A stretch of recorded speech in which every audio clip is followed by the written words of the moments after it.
Daily Darbar நேயர்கள் அனைவருக்கும் வணக்கம். 40 தொகுதிகளுக்கான மெகா எக்ஸிட் போல் சர்வே பார்த்துக் கொண்டிருக்கிறோம்.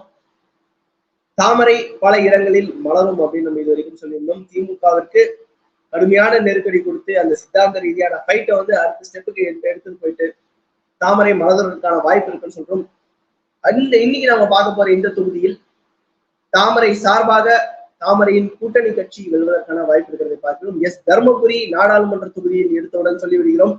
பாமக சார்பாக களமிறங்கும் சௌமியா அன்புமணி அவர்களுக்கு வெற்றி வாய்ப்பு பிரகாசமாக இருக்கிறது என்பதுதான் நம்முடைய எக்ஸிட் போல் கருத்து கணிப்பாக இருக்கிறது. தருமபுரி தொகுதியில் திமுக சார்பாக மணி அவர்கள் களமிறங்கியிருந்தார்.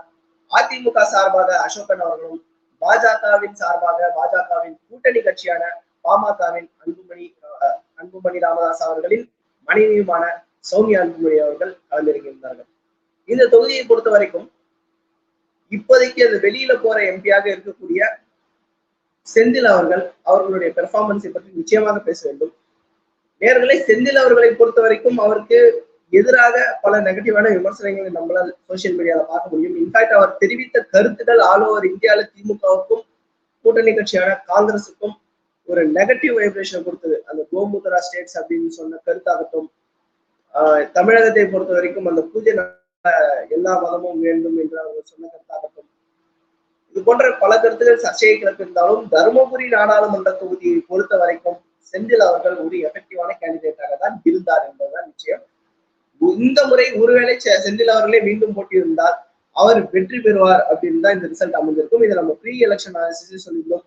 செந்தில் அவர்களுக்கு வேட்பாளர் தேர்வில் அவர்களை கணக்கில் கொள்ளாமல் வேறு ஒருவருக்கு வாய்ப்பு அளித்தது தருமபுரி நாடாளுமன்ற தொகுதியை பொறுத்த வரைக்கும் திமுகவுக்கு ஒரு எஃபெக்டாக, ஒரு ரிவர்ஸ் எஃபெக்டாக வந்திருக்குது அப்படின்னு தான் நம்ம பார்க்கிறோம். அதிமுகவை பொறுத்த வரைக்கும் எப்படி கோயம்புத்தூர் தொகுதியில் ஒரு எஸ்பி வேலுமணியோ, அது போல கிருஷ்ணகிரி தருமபுரி மாவட்டங்களில் அவர்களுக்கு கே.பி. முனுசாமி அவர்கள் இருக்கிறார்கள்.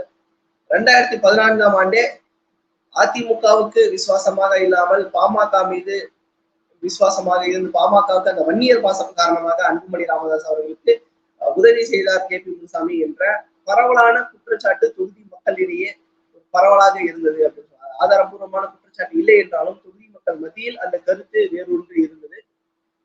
இந்த முறையும் பாமக சார்பாக ராமதாஸ் அவர்களின் குடும்பத்திலிருந்தே நேரடியாக வேட்பாளர் வந்ததால் அங்கே கே.பி. முனுசாமியோட எஃபெக்ட் பெரிய அளவுக்கு இல்லை அப்படின்றதுதான் தொகுதி மக்களுடைய எண்ணமாக இருக்கிறது.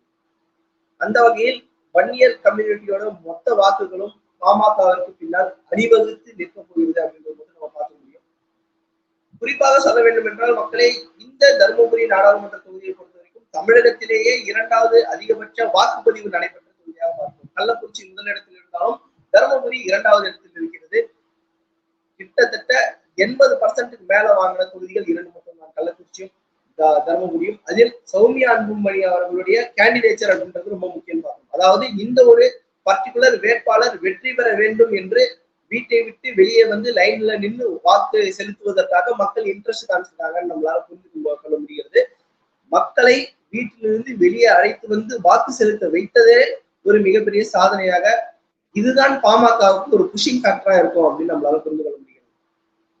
ஜெனரலா வாக்கு சதவீதம் அதிகரிக்கும் போது அங்க ஆன்டி இன்குமென்சி இருக்கிறதா சொல்லுவாங்க. இந்த இடத்துல ஆன்டி இன்குமென்சின்றதுலாம் செகண்டரி ஃபேக்டர். குறிப்பாக சௌமியா அன்புமணி ஒரு பெண் வேட்பாளர் என்பதால் நம்ம வீட்டுக்குள்ளே ஜெயிக்கணும் அப்படின்னு அவங்க நினைக்கிற ஒரு ஃபீலிங் வந்து அவங்க கிரியேட் பண்ணியிருக்கிறாங்க.